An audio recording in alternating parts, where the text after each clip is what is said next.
Here's another way that you can record your own drum kit with GarageBand. First, let's see how it's set up. I've already added that pop kit. You can add a kit in any style you like. I've already turned on looping, and you can see that I've set the loop playback to just playback over one bar. I'm going to set record going now, and I'm just going to play one note anywhere in the bar. It really doesn't matter where. I'm just going to click it on the musical typing keyboard. Now suppose you're not very good at playing the keyboard. Maybe you find playing in time a little bit hard, and the other method of putting in a drum beat that we've already looked at didn't work for you. Well, here's an easy way to do it with the matrix editor. If you can't see the matrix editor at the bottom, double click on the little recording you've just made. Then you'll see that you get this picture of a keyboard on the left hand side, and scrolling up and down in the matrix editor shows you different octaves of the keyboard. So if I click on that drum, that's there on C1, and that's the bass drum sound that I just recorded, the one single note. This button down here allows me to zoom in and out so that I can move around my music more closely if I need to. I can drag the note anywhere around the bar I like, so maybe I want to put that back on beat 1.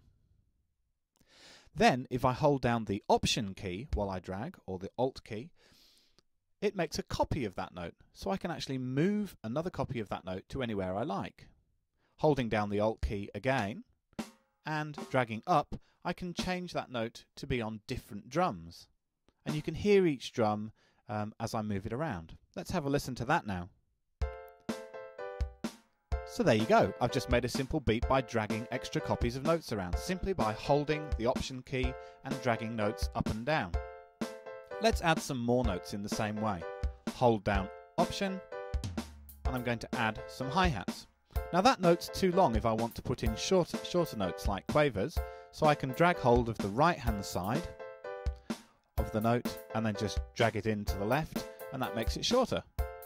Now I'm just holding down Option and dragging more copies, and I've made a little hi-hat for myself. I'm just going to make that note a little bit shorter and add another little snare hit right at the end of the bar. Yeah, that's sounding pretty good. Maybe a few extra cymbal sounds now, or maybe some toms. Again, I'll hold down the Option key, make a copy of any one of those notes, drag it around until I'm happy with the sound that I'm getting.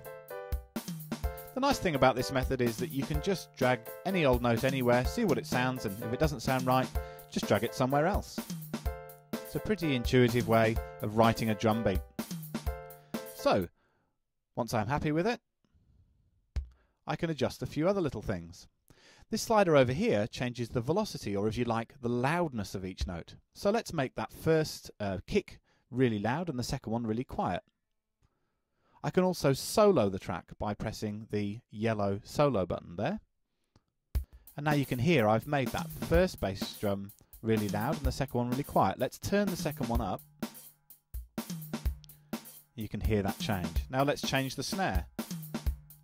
Even the sound of the snare changes as it's hit harder, just like a real drum kit would.